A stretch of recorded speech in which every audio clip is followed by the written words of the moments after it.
Boa noite, meus queridos irmãos. Que a paz de Deus e de nosso Senhor Jesus Cristo esteja com todos vocês. Hoje eu vou falar de Eurípides Barçanufo. É sempre uma grande alegria, uma honra para mim falar desse espírito de escola, da mais alta qualidade, desse farol luminoso que veio para a cidade de Sacramento, praticar o bem, o amor ao próximo. Parafraseando Chico Xavier, falar da vida de Eurípides Barçanufo é o mesmo que falar da vida de Jesus. Esse apóstolo da caridade, cuja missão foi sempre de amor ao próximo, de renúncia e de grande humildade. Eurípides Barçanufo nasceu no dia 1º de maio de 1880 e desencarnou no dia 1º de novembro de 1918, aos 38 anos de idade, numa luta incansável quando da gripe espanhola que assolou o mundo e que chegou também em terras sacramentanas. Ele não desistiu de ajudar, ele continuou sua missão e morreu ajudando o próximo. Eurípides Barçanufo deixou um legado de tamanha caridade que não tem como dimensionar a envergadura desse espírito de luz. Tanto que, nessa primeira parte em que eu vou falar de sua biografia, eu vou relatar algumas encarnações vividas por Eurípides Barçanufo. A primeira delas foi como o Essênio Marcos. Essênios era uma comunidade cristã na antiguidade, que pregava o amor ao próximo e a caridade. E Marcos foi levado até os essênios para aprender a viver com toda a simplicidade e humildade, porque já era uma característica própria de seu espírito, desde criança. Então, seu pai era um governador romano e que tinha vários escravos. E uma vez, Eurípides, criança, que era o Marcos, viu esses escravos sendo maltratados e sentiu muito mal com aquilo e pediu que o pai os libertasse. Na época, em torno de 200 escravos. E adoeceu de repente, e a única forma que o pai teve para obter a cura do menino, que lamentavelmente se definhava com toda a tristeza de ver tantos seres humanos como eles sendo sacrificados através da escravidão, que libertou esses escravos. O que não podia acontecer. Foi punido por isso e teve que abandonar, né, o seu estado, né, o seu estado como governante. E com isso, ele teve que pedir que Marcos fosse criado por uns amigos, muito distante de onde ele vivia. E por incrível que pareça, ele foi criado sim na comunidade essênica. E quem orientava Eurípides Barçanufo era Lisandro. Quem nos conta é Corina Novellino, na sua grandiosa obra ditada pelo Eurípides Barçanufo Espírito, chamada A Grande Espera. Essa grande espera era a espera que os essênios tinham da chegada de Jesus Cristo. Então, Lisandro, que nada mais era que Dr. Bezerra de Menezes, cuidava e orientava essa criança, Marcos. E Marcos foi orientado por Bezerra de Menezes e também conheceu Josafá, que nada mais era que Carbachútel. Então, esses três espíritos grandiosos já tiveram reunidos à época da espera de Nosso Senhor Jesus Cristo, que veio sim. Então, Marcos conviveu com Jesus adolescente. Marcos, em uma das encarnações de Eurípides Barçanufo. Então, foi Marcos, Dr. Bezerra de Menezes como Lisandro e Carbachútel como Josafá. Esses três espíritos da mais alta envergadura conviveram sim à época de Jesus.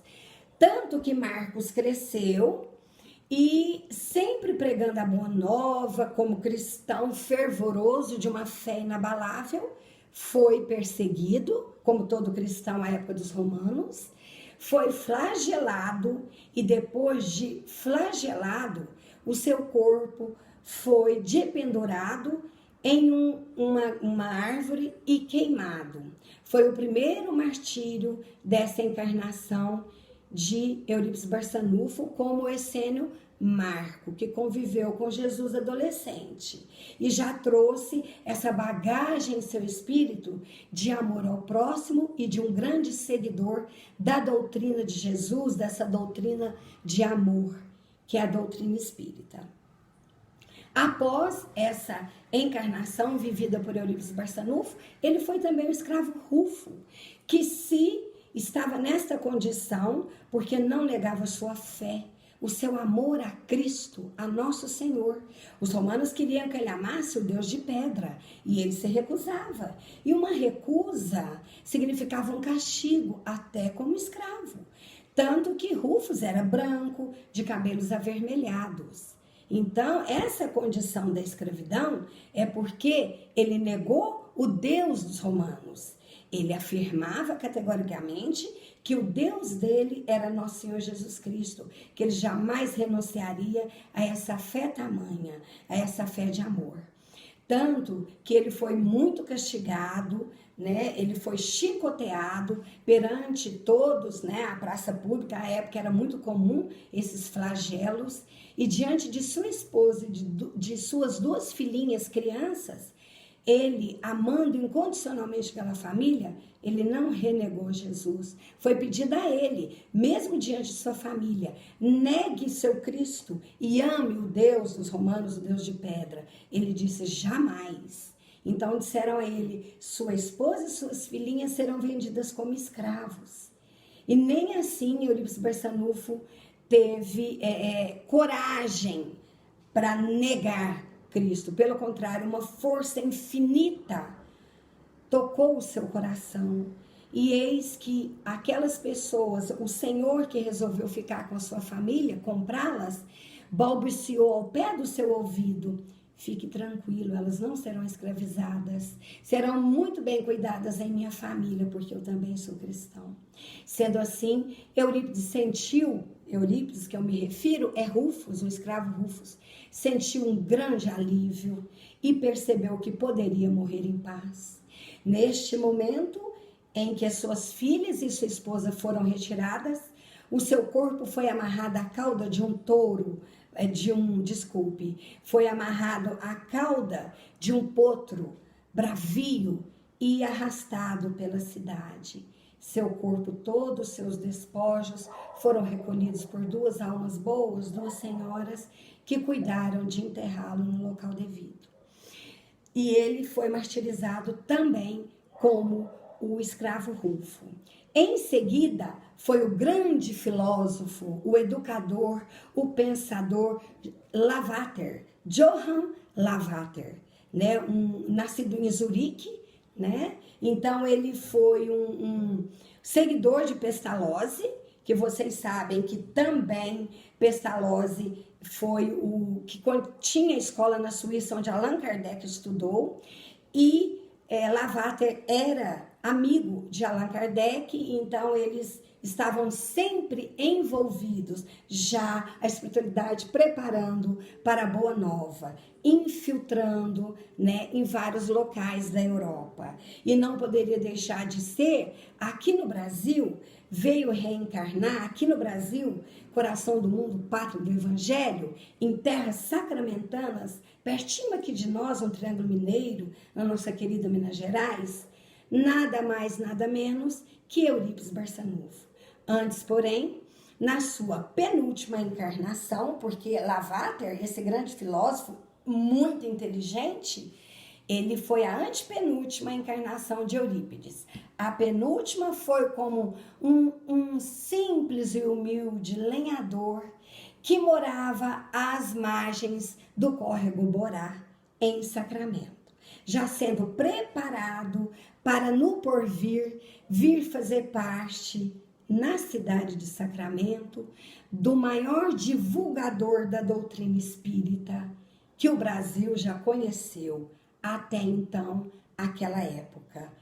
Então, mesmo nessa época, ele tinha todo o amparo da espiritualidade, inclusive de Dr. Bezerra de Menezes também, e de Caibá Schutel, que em Matão, no estado de São Paulo, também se dedicava à doutrina espírita, e eles trocavam correspondências a respeito de remédios, porque Caibá Schutel também, numa outra oportunidade poderíamos falar sobre ele, era também um missionário do amor e da caridade, sempre ajudando a todos. Mas aí começa a brilhante trajetória desse espírito de luz, dessa alma de escol em terras sacramentanas. Dentro da sua bicorporeidade, porque ele era um espírito com vários tipos de mediunidades, dentre as quais a da bicorporeidade, que era a mediunidade do desdobramento. Então, de onde ele estivesse, se ele pressentisse um chamado, né, devido à sua mediunidade, ele já deixava o corpo físico e ia em atendimento àquela alma sofredora.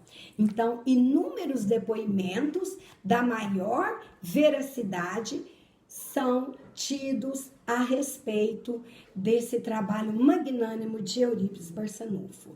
Não só na sua farmácia homeopática, onde ele enviava para todo o Brasil os seus remédios, já com indicação de obras da doutrina espírita para serem lidas, então era uma divulgação também, como no seu trabalho incansável de amor ao próximo.